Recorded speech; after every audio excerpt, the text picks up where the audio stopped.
Stop scrolling, because what happened around Claressa Shields at State Farm Arena was never just a championship fight. It became a collision of boxing, celebrity, money, loyalty, image control, and the kind of internet courtroom where one clip can turn a celebration into an indictment before the final bell even finishes echoing. The public saw Claressa Shields walk into Atlanta as an undefeated champion.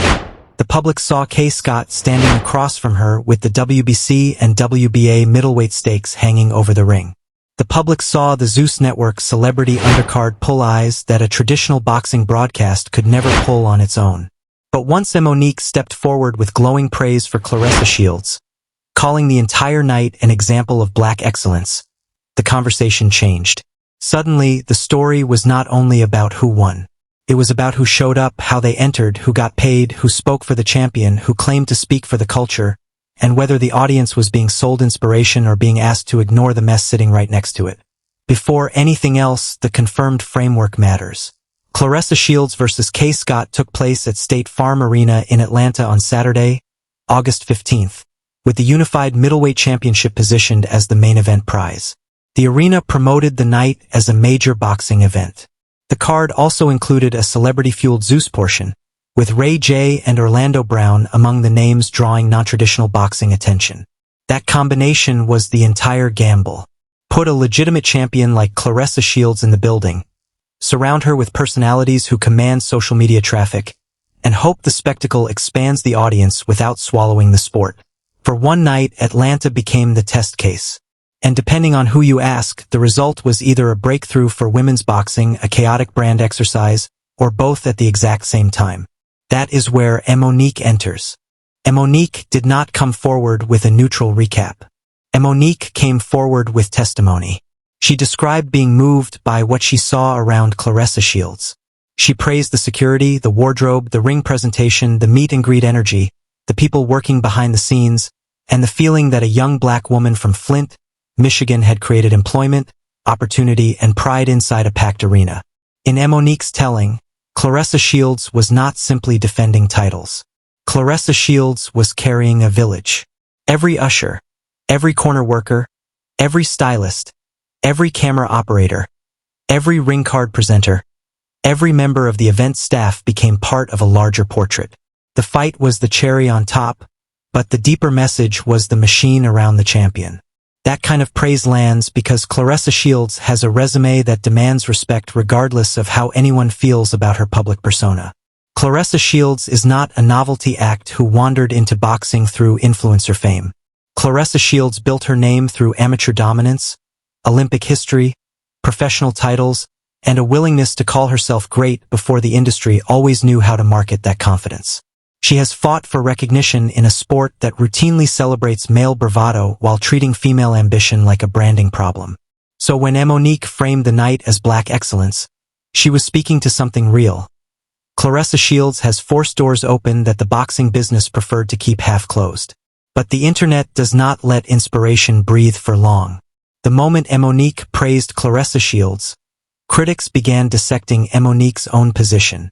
A circulating clip appeared to show Monique and her husband entering through a less visible access point rather than making a front door arrival. Online commentators treated that entrance like a confession. They asked why Monique would speak so passionately about the atmosphere if she had not moved through the crowd like a regular attendee. They questioned whether the praise was organic affection, strategic alignment, damage control, or a little of everything. And once those questions started, the phrase black excellence stopped being a compliment and became a target. Here is the part that requires discipline. A back entrance, side entrance, or talent entrance does not prove deception. Celebrities use controlled access for security, scheduling, crowd management, and event logistics all the time. Monique entering through a less public route does not automatically invalidate what Monique saw backstage. But perception matters. If a public figure delivers a sweeping endorsement of an event's authenticity, the audience wants to know what version of the event that public figure actually experienced. Monique may have seen the emotional heart of the operation. Critics believe she may also have been shielded from the messier portions. Both things can be true, and that tension is exactly why the clip traveled. The deeper issue is not whether Monique loves Claressa Shields. The deeper issue is whether Monique's praise became a shield for questions Claressa Shields had not answered herself. That is how the villain-hero architecture started forming online. One side framed Claressa Shields as the hero, a champion who keeps winning while people invent reasons to diminish her.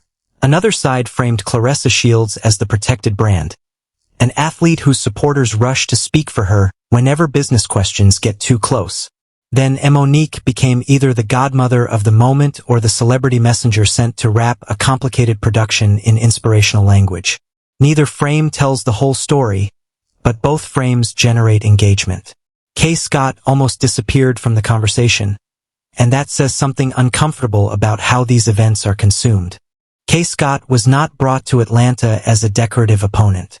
Kay Scott entered as a champion-level test, a skilled fighter with her own claim to the moment.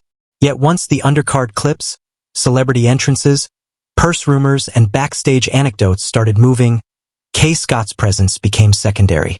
That is the danger of building a championship fight inside a spectacle engine. The sport can trend and the fighters can still get lost.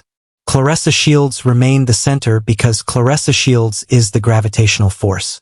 Kay Scott became the name attached to the puzzle only when people needed to discuss legitimacy. Meanwhile, the Zeus portion did exactly what Zeus programming is designed to do. It created moments that felt louder than the official stakes. Ray J versus Orlando Brown was never going to be analyzed like an elite boxing masterclass. It was celebrity conflict, curiosity casting, meme fuel, and audience crossover packaged into rounds. The reported unanimous decision win for Ray J gave the segment a clean result, but the result was almost beside the point. The point was attention. The point was making people who had never watched Kay Scott suddenly aware that Kay Scott was fighting Claressa Shields on the same bill. The point was converting reality TV energy into boxing viewership. That is the bargain modern promoters keep making. Claressa Shields brings legitimacy. Zeus brings velocity. Monique brings cultural authority. Papoose brings music industry visibility and the emotional storyline of a partner publicly aligned with the champion. Angela Yee brings mainstream interview reach whenever statements need a broadcast lane. Chris Cyborg brings combat sports credibility whenever the conversation turns to money, respect, and the fights Claressa Shields did or did not take. Each name adds a different kind of proof. Each name also adds a different kind of noise. The money conversation is where the temperature rose. Commentary around the event repeated claims that the disclosed or reported purse numbers looked surprisingly low for an event being sold as historic.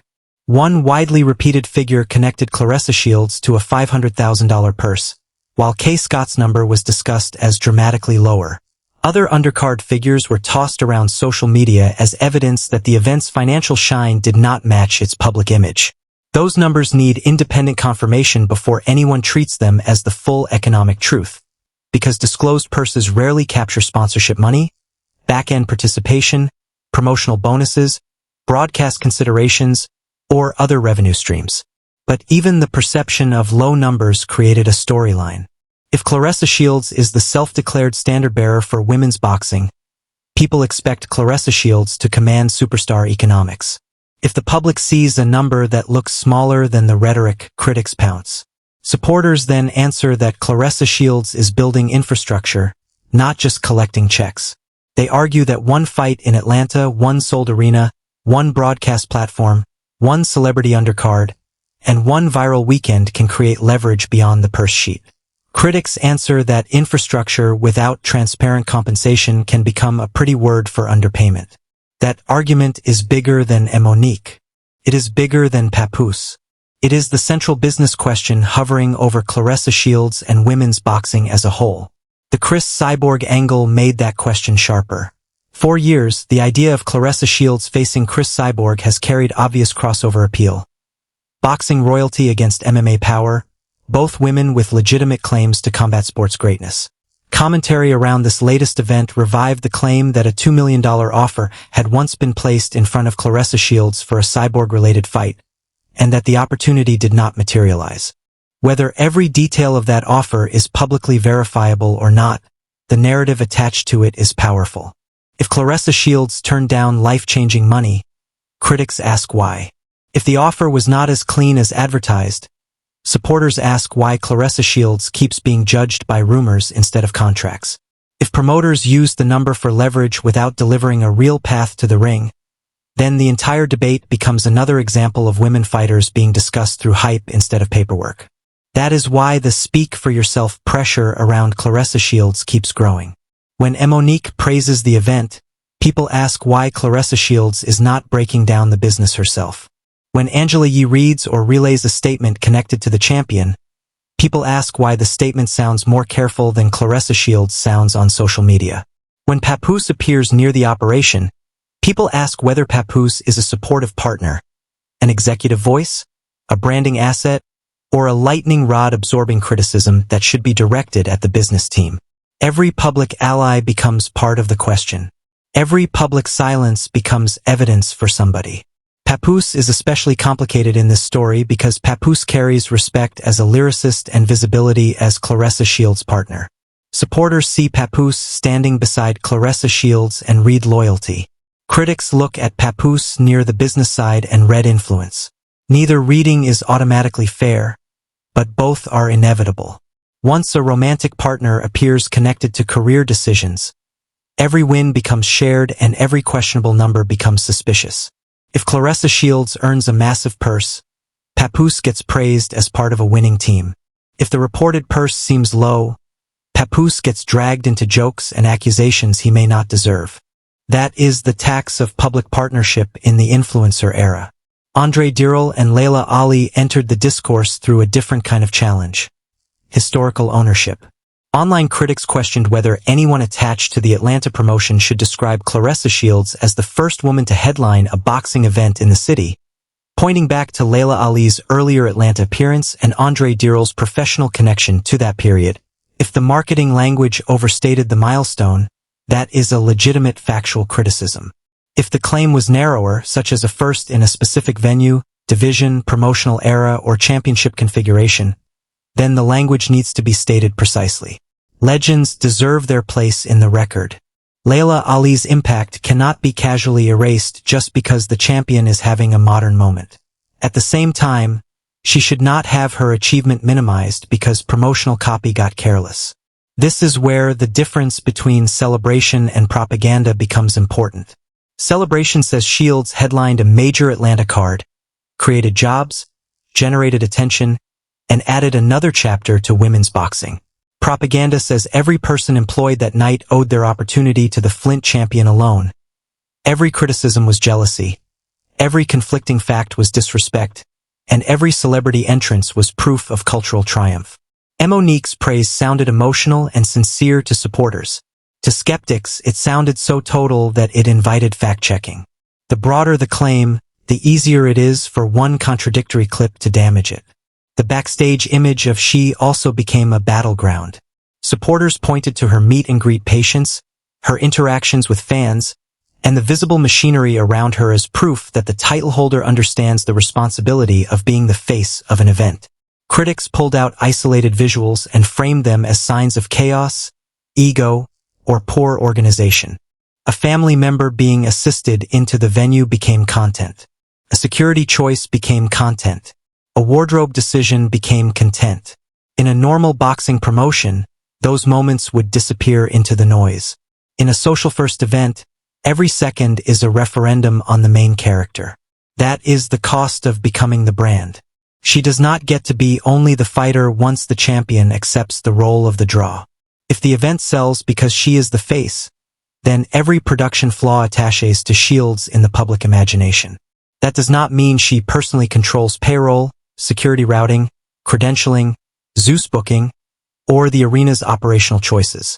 It means the audience does not separate those layers when her name sits above the poster. The same visibility that gives the Flint champion leverage also makes her the collection point for blame. The Ray J and Orlando Brown segment intensified that effect.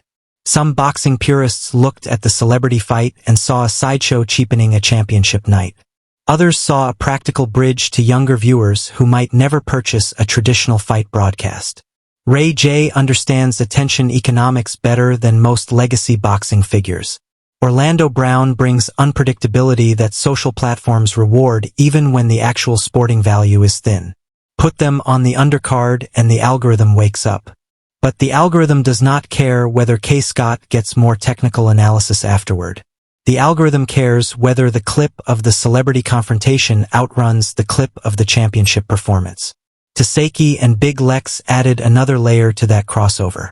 Their presence connected the event to the reality TV ecosystem where conflict is serialized and personalities arrive with preloaded audiences.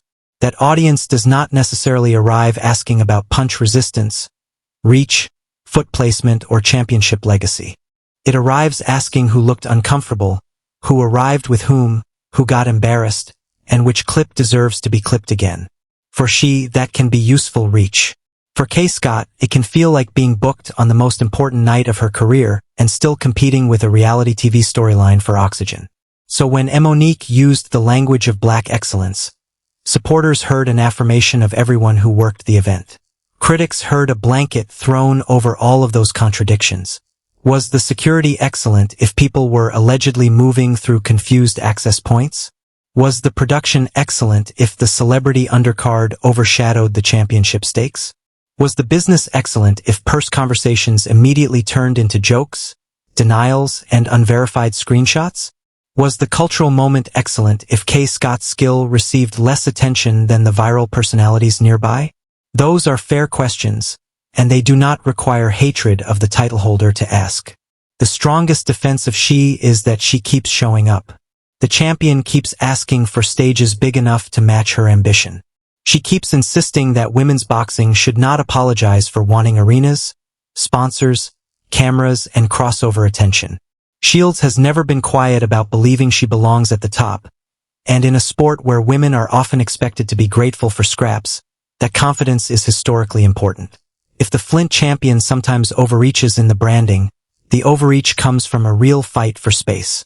The strongest criticism of she is that greatness cannot be treated as a substitute for clarity. If the event is historic, explain why with accurate language. If the purses are being misread, clarify what can be clarified. If the business team made choices that weakened the sporting presentation, own the lesson. If Monique is speaking from personal admiration, let that be enough instead of allowing the praise to become a defensive wall. And if Papoose is part of the inner circle, the public will keep asking what that role means until the operation defines it better than the rumor mill does. The strongest defense of Monique is that Monique may simply have been moved. Monique has navigated public battles over pay, respect, and black representation in entertainment. When Monique sees a black woman commanding an arena, employing people, greeting supporters, and carrying herself like the main event, Monique is going to recognize the emotional weight of that image. Monique does not need a hidden agenda to feel proud. Monique does not need a financial relationship to say the night looked beautiful from where she stood. Sometimes testimony is just testimony. The strongest criticism of Monique is that testimony from a protected vantage point can sound like universal truth when it reaches the public. Monique's experience backstage may have been warm, polished, and deeply moving. A ticket buyer outside, a fighter lower on the card, a worker handling logistics, or a critic watching the zoo segments may have experienced a different event. Neither version cancels the other. The problem comes when one version is framed as the whole story. That is when audiences start searching for the entrance footage, the purse numbers, the promotional exaggerations, and the people who seem to be speaking on behalf of the title holder instead of letting she speak for herself. And that is the revelation hiding under the memes. The story was never really about whether Monique entered through the front or the back. It was about trust. It was about whether the public believes the champion is building a sustainable women's boxing economy or participating in a spectacle that borrows the language of empowerment while leaving the same old financial questions unanswered. It was about whether celebrity undercards expand boxing or turn boxing into background music for influencer conflict. It was about whether K. Scott can stand in a championship fight and still become the least discussed part of her own biggest night. That is why the event mattered. Not because every claim online was true. Not because every critic was fair. Not because every supporter was honest. It mattered because it exposed the exact crossroads where she now stands. Shields is too accomplished to be treated like a novelty and too visible to be protected from business scrutiny. The Flint champion is too important to women's boxing to be dismissed over a messy undercard, but too powerful inside her own presentation to pretend the presentation is not part of the product. That is the champion's burden in 2026. The fight is never only the fight. For Kay Scott, the path forward should be respect. Kay Scott entered a hostile promotional environment, faced a champion with a massive public platform, and still deserved more post-fight conversation than she received. Whether viewers came for Zeus, Ray J, Orlando Brown, Taseki, Big Lex, or the Monique discourse, Kay Scott was not a prop. Kay Scott was the other half of the championship equation. If boxing wants credibility while borrowing influencer traffic, it has to protect the sporting center. Otherwise, every major women's fight risks becoming an influencer weekend with a title attached. For Monique, the lesson is precision. Praise lands harder when it leaves room for reality. Monique can honor the title holder without turning every worker, every camera angle, and every backstage interaction into proof of perfection. Monique can say the night moved her and still acknowledge that ticket buyers, fighters, and fans may have seen flaws. That would not weaken the message. It would make the message harder to attack. The public is tired of celebrity endorsements that sound like press releases. What cuts through now is enthusiasm with detail, admiration with boundaries, and pride that can survive a question. For Papoose and the broader team around the lesson is transparency. If the reported numbers are incomplete, say they are incomplete. If the promotional claims are specific, define the category. If the celebrity undercard is part of a long-term audience strategy, explain how it converts casual viewers into boxing supporters. If Chris Cyborg remains a dream opponent, address the business openly enough that the public is not forced to choose between rumor and silence.